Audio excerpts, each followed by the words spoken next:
Ok, ahora vamos a ver que la regulación de esta vía de las pentosas fosfato, vía de la pentosa fosfato, depende principalmente de dos factores importantes. En este caso tenemos pues que depende de la concentración de NAD, ¿verdad? O de la necesidad de NAD y de la necesidad de ribosa, de la necesidad de estos dos compuestos que vemos aquí. Ok, depende de estos dos factores. ¿Por qué? ¿En qué va a influenciar? ¿Cuál es la necesidad? Bueno, recordemos que hablamos en el video pasado de las funciones de este proceso. Una de ellas era pues llegar a poder formar, por así decirlo, otros compuestos, ¿no? ¿Verdad? A base de lo que es la glucosa. Otras macromoléculas. En este caso, pues vamos a ver que necesitamos ribosa, por ejemplo, para formar los nucleótidos, para formar ATP, GTP. Necesitamos NAD, ¿no? ¿Verdad? Para formar otros compuestos, incluidos lo que son los que ya mencioné, proteínas, etcétera, ¿ok? Entonces, como necesitamos formar todas estas cosas, van a haber ciertos escenarios entre los que vamos a necesitar una cosa u otra. En este caso he puesto 4 escenarios. Esto de aquí es bastante... La verdad lo he tomado full, totalmente. De ejemplo, lo que hace Ninja Nerd en su video de regulación de gluconeogénesis, porque me parece bastante didáctico el hecho de poner 4 escenarios. Y vamos a ir revisando, ¿no? Según la necesidad, si necesita NAPS, si necesita ribosa, si necesita uno, si no necesita lo otro, si necesita ambos. Entonces eso es lo que vamos a estar revisando. ¿Ya? Vamos con el primer escenario.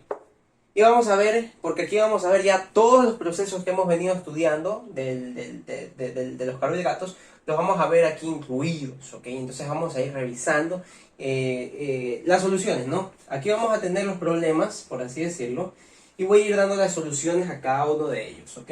Entonces, si ponemos que el primer escenario necesita NAD, quiero que recordemos que la vía de las pentosas fosfato tiene una fase oxidativa y una fase no oxidativa. En el caso de la fase oxidativa, nosotros obteníamos NAD. Entonces, una de las respuestas de esto que está aquí, ¿verdad? Una de las respuestas es que vamos a pasar por la fase oxidativa. ¿Ya? Pero me está diciendo, ojo, que no va a necesitar la ribosa. ¿Ok? En caso de, como estamos viendo aquí, ¿no? ¿Verdad? De que no va en esencia a necesitar la ribosa, entonces nosotros vamos a entrar en un proceso, por otra parte, ya vamos a ver cómo se da la gluconeogénesis. Entonces vamos a pasar por la fase oxidativa de la vía de las pentosas fosfato y vamos a pasar por una gluconeogénesis. No se pierdan, vamos a estar revisando. Bien, empecemos pues poniendo lo básico, ¿no? Vamos a empezar por la fase oxidativa de este proceso, ¿no? Sabemos que primero tenemos pues de la glucosa 6-fosfato mediante la enzima que ya revisamos el otro día, que es la glucosa 6-fosfato deshidrogenasa, vamos a obtener el primer agente reductor, ¿no? El primer NAP reducido. Ello va a formar fosfogluconolactona, que yo les dije que le iba a escribir así. ¿Ya? Luego,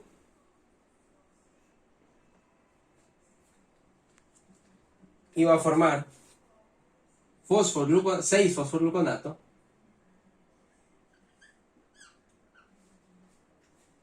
¿Okay? Mediante otra enzima que en este caso es la fosfogluconolactona hidrolasa. Y aquí viene la otra enzima que también es importante, recuerden,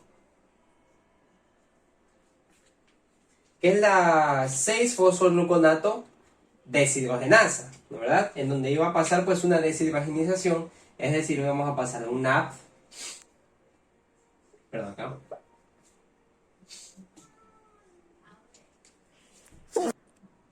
Disculpen por la pausa, tuve que estornudar. Entonces pasamos de un NAP a un NAP acá y acá también vamos a hacer lo mismo. Esto es lo que significaba la fase oxidativa y recuerden que era irreversible, ¿no? ¿Verdad? Perfecto, y aquí vamos a terminar finalmente en 6. A ver, no, aquí terminaba en ribulosa, ¿no? ¿Verdad? Que evidentemente esta de aquí va a dar ribosa, etcétera, ¿no? ¿Verdad? Ok. ¿Qué vamos a optar nosotros por hacer en este proceso? Con el objetivo de que, bueno, nosotros no necesitamos ribosa, ojo. Recuerden que la ribulosa tiene la capacidad de transformarse en dos, ¿no? ¿Verdad? Ya dependiendo de la enzima, puede transformarse en ribosa, así como puede transformarse en celulosa. ¿Ya? Es decir, nosotros, después de esto, después de formar ya la ribulosa, efectivamente, vamos a realizar todos los procesos que nosotros utilizamos. Vamos a pasar ahora, por otra parte, ya acá pasamos por la fase oxidativa. Ahora vamos a pasar por la fase no oxidativa.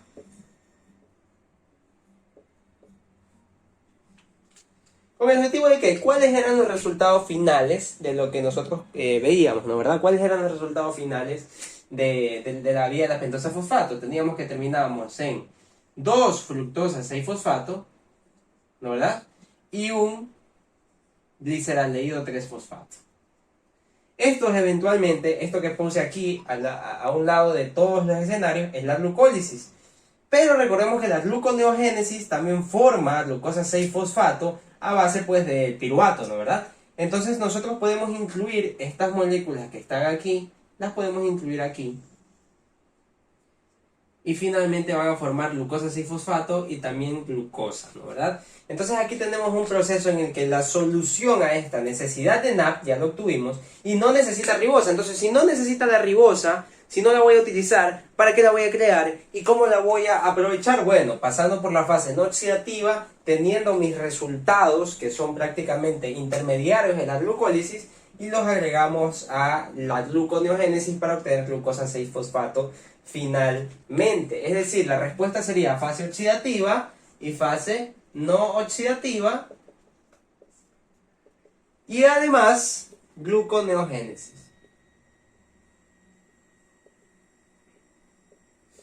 ¿Ok? Esos son los procesos que se están dando aquí. Primero la fase oxidativa, después la fase no oxidativa y después la gluconeogénesis. ¿Ya? Esa es la respuesta del primero. Vamos con el segundo. Dice que necesita NAP, es decir, vamos a hacer lo mismo que hicimos acá, lo hacemos allá, pero esta vez sí va a necesitar la ribosa. Esto de aquí es mucho más sencillo, ¿no? ¿Verdad? Prácticamente es lo mismo que lo de acá. Vamos a poner de nuevo. De glucosa 6-fosfato pasa a fosfoglucolactona y de ahí pasa a 6-fosfogluconato y de ahí pasa a ribulosa, ¿no? ¿Verdad? Aquí tenemos las distintas enzimas. Si necesitamos NAP, sabemos que pasamos por la fase oxidativa, que aquí la tenemos.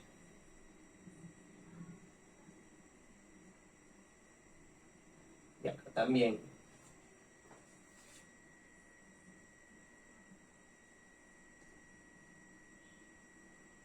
¿Ok? Pasamos por nuestra fase oxidativa respectiva y ya obtuvimos NAP. ¿Y cómo vamos a obtener ribosa? Fácil. Pasando los caminos de ribulosa simplemente a para que se forme ribosa. Haciendo uso de qué enzima? La isomerasa, ¿no? ¿Verdad? Mediante la isomerasa. Facilísimo, ya obtuvimos las dos cosas, ¿se fija? Es muy sencillo este proceso, es dependiendo de lo que necesitemos. Por eso les dije en el video pasado que lo más importante de estos procesos, lo más importante, viene a ser los intermediarios, ¿ok? Porque como pueden ver, acá terminamos el proceso, acá no lo terminamos y nos quedamos con lo que necesitamos. Vamos con el cuarto escenario mejor, porque el tercero es un poquito más largo y complicado. Vamos con el cuarto, que dice que necesita NAP y también necesita ATP. La respuesta al 2 pues era simplemente fase oxidativa. Fase oxidativa nada más, ¿ok? Dice que necesita NAP y necesita ATP. Necesita ATP. ¿Cuáles son las vías que a mí me van a dar ATP directamente? La glucólisis, ¿no? ¿Verdad? Entonces yo voy a tener dos procesos aquí. Si yo necesito NAP, ya vimos que el resultado, si yo necesito NAP, era la fase oxidativa. Y si necesito ATP, entonces si yo necesito ATP tengo que estimular esta glucólisis, ¿no? ¿Verdad? Tengo que estimularla si yo necesito ese ATP. Entonces, ¿qué es lo que vamos a hacer? Fíjense. Vamos a hacer prácticamente lo mismo de acá, la fase oxidativa. De la glucosa 6-fosfato pasa a fosfoglucolactona. De ahí a fosfogluconato. Y de ahí a ribulosa, ¿no? ¿Verdad? ¿Ok? Ahora, ya si necesitamos NAF, efectivamente vamos a tener nuestras dos reacciones en las que formamos el NAF. Recuerden que es con fosfato, ¿no? ¿Verdad? A diferencia de las otras reacciones que hemos visto que utilizan el NAF sin la P, porque no tienen fosfato. ¿Ok? Entonces ahí tenemos nuestras dos reacciones. Ahora, esa ribulosa, si yo quiero adentrarla en la glucólisis, ¿qué es lo que tengo que hacer? Acá la adentré en la gluconeogénesis, prácticamente revirtiendo la glucólisis. Si la quiero entrar en la glucólisis, tengo que hacer lo mismo. Tengo que pasar por mi fase no oxidativa. Y tengo que obtener mis resultados netos, ¿no? ¿Verdad? 2 glucosa 6-fosfato. Bueno, fructosa 6-fosfato en realidad. Y un gliceraldehído 3-fosfato. Cuando yo obtengo estos dos, fíjense cómo acá la flecha va hacia arriba porque era gluconeogénesis. Acá por otra parte, cuando yo obtengo los dos, la flecha va a ir hacia abajo. ¿Ok? Hacia abajo. Y así pues, se forma ATP. Recuerden, existe una fase compensadora del ATP, de la glucólisis, en la que ya formábamos ATP. Había una parte en la que invertíamos y otra parte en la que obteníamos ATP. En este caso nos introducimos hacia la vía en la que obtenemos ATP. ¿Ok? Y finalmente el último caso, que no necesita NAF, pero necesita ribosa. Si no necesita NAF, hemos visto que hasta ahorita en toditos necesitamos la parte oxidativa. Pero si no necesitamos esta parte oxidativa, como vemos aquí, pero necesito la ribosa, aquí entra un concepto clave. Ustedes recuerdan que yo les dije que la fase oxidativa era irreversible, ¿no? ¿Verdad? Y la fase no oxidativa era por otra parte reversible. Perfecto. Nosotros no necesitamos primero pasar por la fase oxidativa para pasar a la no oxidativa. Podemos hacer desde el final hacia el principio. ¿Cuál es la reacción básica que vamos a tener aquí? ¿Cuáles eran los compuestos finales? Teníamos 2 fructosa 6-fosfato y un gliceraldehído 3-fosfato, los cuales juntos al final me van a dar, de esta fase no oxidativa, ribulosa. ¿Por qué? Porque la fase no oxidativa es reversible, ¿lo recuerdan? Puede ir tanto de aquí para acá como de acá para acá. ¿Ok? Ahí lo podemos ver. Entonces, si nosotros queremos obtener ribosa, necesitamos hacer este proceso. ¿Ya? Necesitamos hacer ese proceso. ¿Ya? ¿Cómo lo vamos a realizar? Bueno, muy sencillo. Vamos a empezar desde el final, ¿no? Voy a poner por aquí el final, que eran las 2 fructosa 6-fosfato. Bueno, ya sabemos que tenemos eso de ahí, ¿no? Vamos a empezar con una fructosa 6-fosfato y con el gliceraldehído 3-fosfato. ¿Se acuerdan que esta era la reacción final? ¿Por quién era catalizada? Si es una enzima reversible, si es una reacción reversible, va a ser catalizada por la misma enzima. Entonces, ¿cuál era la enzima que ingresaba aquí? Les doy un segundo hasta que piensen para yo seguir dibujando. La última enzima que utilizábamos. Aquí era el segundo uso de la transcetolasa. Y me iba a dar como resultado, si aquí tenía 6 y 3, recuerden que aquí interactuaban la cilulosa, que es cilulosa 6-fosfato, luego le pasa marcador, junto con la eritrosa 4-fosfato. ¿Se acuerdan de eso? Prácticamente estamos revirtiendo lo que estudiamos en la vía de las pentosas de fosfato, porque la fase no oxidativa es reversible, ¿ya? ¿Para qué vamos, si no necesitamos NAF? ¿Para qué vamos nosotros a utilizar para qué vamos a pasar primero por la fase oxidativa si no necesitamos NAF? Entonces, bueno, tenemos la celulosa 6-fosfato y la eritrosa 4-fosfato. A su vez, recuerden que esta celulosa venía pues aparte, ¿no? ¿Verdad? Era aparte, venía de otra, recuerden que teníamos 3 moléculas, ¿no? ¿Verdad? De glucosa 6-fosfato, esta es parte de una. Entonces, esta celulosa 6-fosfato eventualmente se va a terminar transformando en ribosa. Perdón, no celulosa 6-fosfato, eso sí está súper mal, es celulosa 5-fosfato. En ribosa 5-fosfato. ¿Qué es lo que nosotros estamos necesitando, no? ¿Verdad? Aquí lo voy a ver.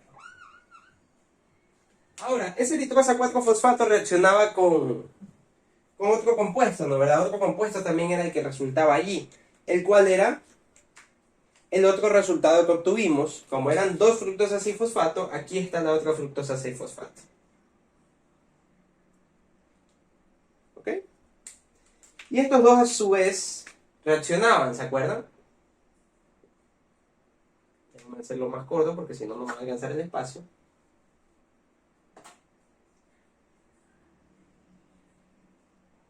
Vale.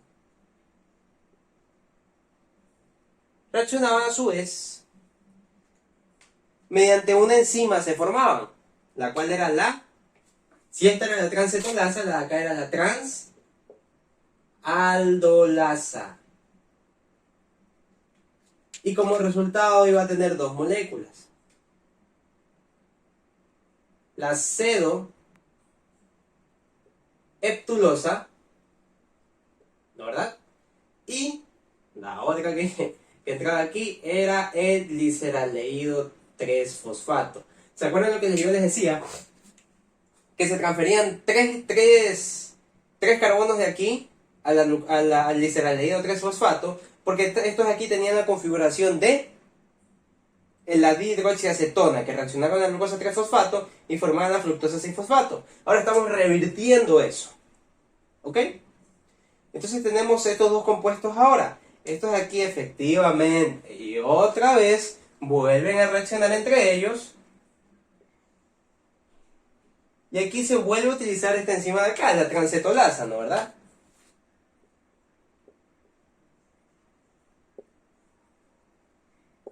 Transcetolasa, la cual me va a dar como resultado, asimismo, 2 compuestos.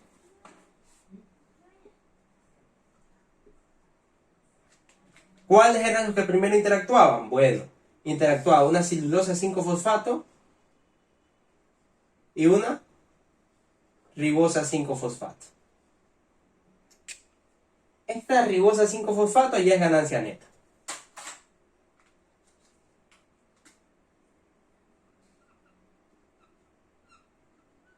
¿Ok? Y esta celulosa 5-fosfato eventualmente se va a convertir en ribosa 5-fosfato. ¿Listo? Como pueden ver, este paso es un poquito más engorroso, pero no es más que la reversa de lo que nosotros hemos estado viendo en la vía de las pentosas fosfato. Entonces ahí tenemos la regulación. Vimos los 4 escenarios. Les recomiendo, no lo voy a hacer aquí, voy a mandar a leer el tema de cómo esta vía de las pentosas fosfato, cómo este NAP actúa en lo que es la neutralización de pues las especies reactivas de oxígeno. ¿Ok? Cómo actúa sobre les voy a dar las pistas, ¿no? La glutatión reductasa, ¿ok? Cómo actúa en esta glutatión reductasa, específicamente en esa actúa, y cuál es el proceso en el que pues el glutatión se oxida y se reduce, ¿no? ¿Verdad? Porque si actúa sobre el glutatión es porque por eso se llama glutatión reductasa, y la otra es la glutatión transferasa. ¿Ok? Entonces, sí, eso ha sido todo. Perdón, glutatión peroxidasa era la otra. Eso ha sido todo. Aquí vemos la regulación. Espero haya sido bastante útil.